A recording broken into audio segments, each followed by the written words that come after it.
there ramifications for podcasting to me personally, as a learner, as a father, and as a husband? You betcha. This has been a fantastic week despite the challenges that I've come across. First, to me as a husband, uh, this these tools, podcasting, opens the door for me to look like a superhero to my wife and to support her career. My wife is a figure skating coach, but she's not really up to date with the latest music, and she struggles with, what type of music do we use for interpretive dance routines and all of these things. And if you haven't picked up by now, I'm a child of the 80s, so I'm a guy that I don't know a lot about interpretive dance or different things like that, but I enjoy music.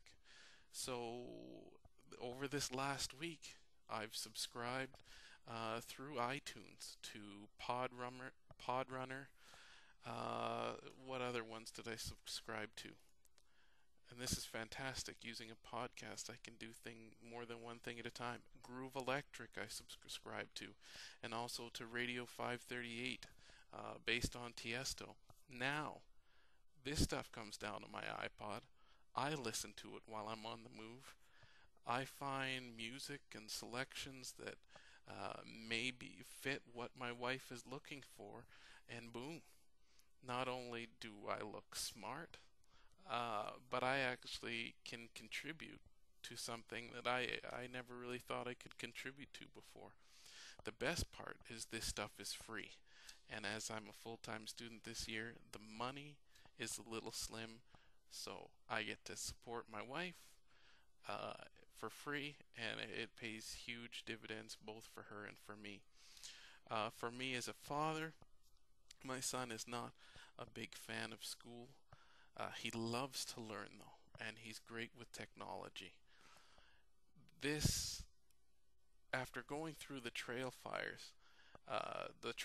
this week, and listening to the Web 2.0 ladies, and following the links to the various podcasts that they have of students reading, um, it just had me totally excited, and I'll make sure provide those links in the reference section of this week's blog. But the idea of my son being able to hear other students, other kids his age from all over the place, reading and enjoying reading, and then not only him being able to hear that, because he loves story, the fact that I can just plunk him down. He can do it himself at his own leisure because he's only 8, but he's strong with the technology, and he can do it himself. He can hop on the bus and he can share that with his friends, and hopefully that will draw him into maybe being a little more excited about certain things at school. It also means that there are certain quirks and quarks shows that he loves, talking about plants, animals, and space.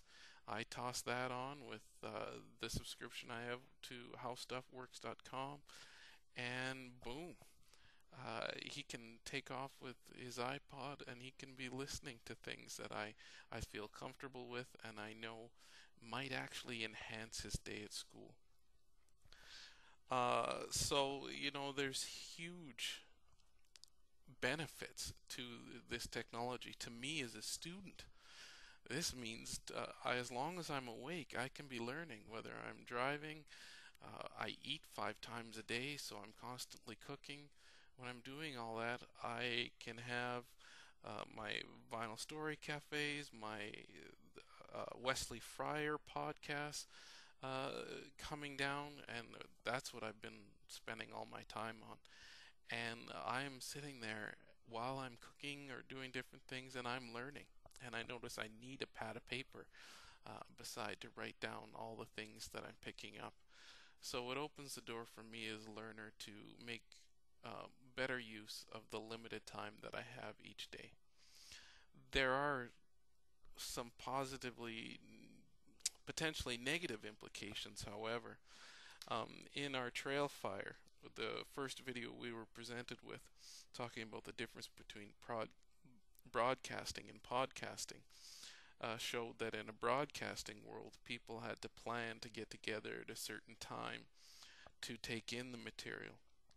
There was great strength in that. You talk to any grandparent or any parent the early days of radio when there was only one TV, when there was only one radio. That time they shared together as a family was special despite the limitations of the technology. In the video, it said now in the podcasting world, we can grab the content from wherever we want, at any time we want, and we can take it in. You don't have to use an iPod, but in my experience, most of this material is being enjoyed on a personal basis on your own time, most likely with headphones or on your own computer.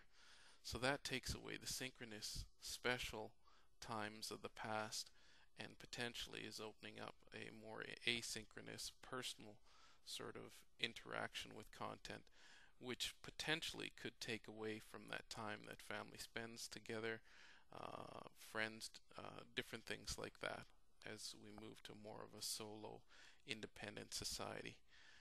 Do we need to rethink, or are we redefining our social structures? Is there research out there to show that the less, I believe there's research out there that shows that the more time that families spend together at things like meals and that dedicated time, it lowers potential risk factors such as drug use and different things like that. So that's something I'm going to have to look into. Now when I go out and I go to the store, people have got one headphone in all the time. And how I was raised, that means they're not giving me the dedicated attention, and therefore I've interpreted that as rudeness.